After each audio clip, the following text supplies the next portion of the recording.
Good morning चुटपुट, how are you? I hope all of you are fine. चलो बच्चों, आज मैं आपको एक फिर से नया टॉपिक दी हूँ, क्योंकि आप सबका ऑलमोस्ट चित्र देखकर भी नाम लिखे जो था वो भी कंप्लीट किए, फिलअप जो था वो भी कंप्लीट किए, कहागा तो कंप्लीट कर ही चुके हैं। तो चलिए आज मैं एक आपको नई चीज़ सिखाऊंगी। तो क्या है, यहाँ पे मैंने लिखा है आने वाले अक्षर को घेरा लगाएं। ये आप तो पढ़ नहीं पाएंगे क्योंकि बहुत छोटे हैं, बट आपके घर में जो भी आपके साथ मम्मी पापा हो, भाई बहन हो, वो आपको पढ़ने में हेल्प कर देंगे। तो इसका मतलब होता है कि देखिए यहाँ पे मैंने क्या लिखा है, इसको तो आप पहचानते ही होंगे अच्छे से।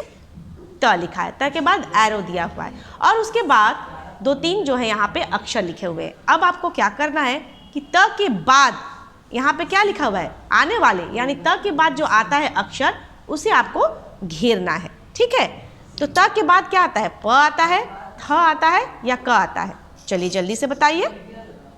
त के बाद हम पढ़ेंगे, त के बाद आता है थ। तो यहाँ पे कहाँ थ लिखा हुआ है, यहाँ, यहाँ या यहाँ मिडिल में लिखा हुआ है ना। तो हमें थ को घेर देना है, क्योंकि त के बाद आने वाला अक्षर जो है वो क्या है, थ है। ठीक है, ठीक उसी तरह से नंबर 2 को भी हम लोग सॉल्व करेंगे। यहाँ पे मैंने ख लिखा है, ख के बाद क्या आता है, आने वाला अक्षर कौन सा है, ख के बाद आने वाला अक्षर कौन है, ग आता है ना। तो हमें देखना है यहाँ पे ग कहाँ लिखा है। ये तो घ है, ये ल है और ये ग है, तो हमें मिल गया ना।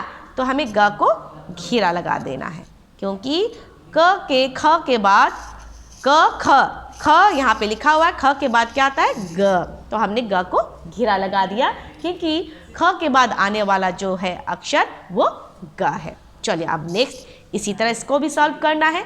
यहाँ पे मैंने क्या लिखा है, च। तो च के बाद क्या आता है बेटा, बताइए। यस, छ। तो चलिए हम लोग छ को ढूंढते हैं कि कहाँ छ छुपा हुआ है।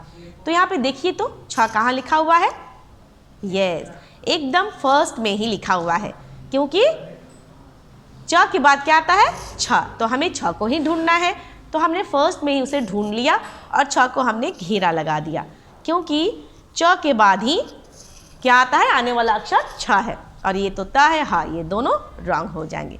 ठीक इसी तरह से आपको यहाँ पे मैंने होमवर्क दिया है बेटा कि घ के बाद क्या आता है उसको आपको घेरना है, ज के बाद आपको क्या आता है अक्षर उसे घेरना है, और ट के बाद कौन सा अक्षर आता है उसे घेरना है। जब तक आप लोग अक्षर को अच्छे से नहीं पहचानोगे, फिर आपको आफ्टर हो या बिफोर हो या बिटवीन हो, कुछ भी हो, करने में आपको प्रॉब्लम होगा। इसीलिए आपको अक्षर को पहचानना बहुत ज़रूरी है। इसीलिए मैम आपको अक्षर पहचानने के लिए बहुत ज़ोर देती हैं, ताकि आप आगे जाकर रॉन्ग ना करें, कुछ गलती ना करें। चलिए इसे आप लोग कंप्लीट करिएगा। नेक्स्ट हम लोग चलते हैं मैथ्स में। तो मैथ्स में मैंने यहाँ ठीक उसी तरह से दिया है जैसे हिंदी में मैंने दिया है बेटा, सर्कल द आफ्टर नंबर। ठीक है, तो आपको सर्कल करना है आफ्टर नंबर। आफ्टर मीन्स क्या होता है, बाद में। तो चलिए अब आपको देखना है कि यहाँ पर क्या लिखा है, 1 0 10। 10 का आफ्टर क्या होगा, 12, 11 या 15? बताइए जल्दी से, 10, 11 या 15 कौन सा होगा बेटा? यस, 10 के बाद 11 आता है, तो हमें 11 को सर्कल कर देना है, यानी घेर देना है। नंबर 2 को भी ऐसे ही सॉल्व करना है। नंबर 2 में क्या है, 14, 1 4 14। 14 के बाद वाला नंबर क्या आता है, चलिए बताइए, 16, 18 या 15? Yes, good, very good. तो हम लोग 15 को घेर देंगे, क्योंकि 14 के बाद 15 आता है। अब है नेक्स्ट 17। 17 का आफ्टर क्या होगा बेटा? यहाँ पे तो मैंने बहुत सारा नंबर्स दिए हैं, अब आपको एग्जैक्ट जो नंबर है उसे पहचान कर आपको घेरा लगाना है, सर्कल करना है। तो 17 के बाद क्या आता है, 18, 20 या 22? बताइए जल्दी से। यस, 17 के बाद क्या आता है, 18। तो 18 क्या हो गया, आफ्टर नंबर है ना, क्योंकि 17 के बाद कौन सा नंबर आया, 18। तो हमें 18 को घेर देना है। इस तरीके से मैंने तो इसे कंप्लीट किया। अब आपको मैंने कुछ होमवर्क दिया है, ऐसे ही आप भी अपने घर में इसे मैथ्स की कॉपी में कंप्लीट करोगे कि 19 के बाद 19 का आफ्टर क्या है, नंबर को ढूंढकर आपको घेरना है। 11 के बाद कौन सा नंबर आएगा उसे ढूंढकर आपको सर्कल करना है। 16 के बाद कौन सा नंबर आता है उसे आपको ढूंढकर सर्कल करना है। आई होप आप इसे कंप्लीट कर पाओगे और कर भी पाओगे। मैम ऑनलाइन क्लास में आपसे पूछेंगी और आप लोग बताओगे भी। चलिए नेक्स्ट, इंग्लिश में मैंने बेटा आपको जो है नेम द पिक्चर्स भी आपने कंप्लीट किया, उसके बाद साउंड्स भी कंप्लीट किया और 2 टाइम्स हमने इसे रिपीट किया। अब मैं आपको बॉडी पार्ट बताऊंगी, बॉडी पार्ट्स के बारे में बताऊंगी, बट आप लोग बहुत छोटे छोटे हैं तो हम लोग एक एक करके ही बॉडी पार्ट सीखेंगे, बस 1-1। चलिए तो आज हम लोग फर्स्ट लिखेंगे आई, ई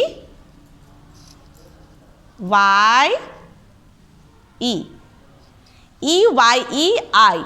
आई मीन्स क्या होता है बेटा, आप सबको मालूम है, बहुत ही इंपॉर्टेंट जो होता है हमारे बॉडी पार्ट का एक बहुत ही महत्वपूर्ण है अंग, आँख, जिससे हम ये दुनिया जो देख पाते हैं, ये जो ब्यूटीफुल वर्ल्ड है इसे देख पाते हैं। अगर हमें गॉड ने आइज़ नहीं दिया होता तो शायद हम इतनी सुंदर दुनिया को देख नहीं पाते। ऐसे तो सारा बॉडी पार्ट्स हमारे बहुत इंपॉर्टेंट है, बट आई का बहुत ही ज़्यादा वैल्यू है ना। आप देखे होंगे जिनके पास आइज़ नहीं होते हैं वो देख नहीं पाते हैं, लाठी के सहारे या किसी के सहारे वो चलते फिरते हैं। तो चलिए आई को आप यहाँ पे 3 टाइम लिखोगे, ठीक है। ई आप कैपिटल लेटर में लिखोगे, देन उसके बाद जितने भी लेटर लिखोगे वो स्मॉल लेटर में होना चाहिए। ई Y E I, I means क्या होता है बेटा, आँख। तो मैंने यहाँ पे आपको ई वाई ई आई, तो ये जो है बॉडी पार्ट है, शरीर के अंग है, आप इसे लिखकर कंप्लीट कीजिएगा। देन नेक्स्ट दिन हम लोग और बॉडी पार्ट्स के बारे में जानेंगे और उसे लर्न भी करेंगे। आप जब भी लिखोगे बॉडी पार्ट बेटा उसे स्पेलिंग के साथ लर्न करोगे। अब आपको स्पेलिंग के साथ सब कुछ आना चाहिए, है ना। दैट्स ऑल फॉर टुडे बेटा, bye bye and take care.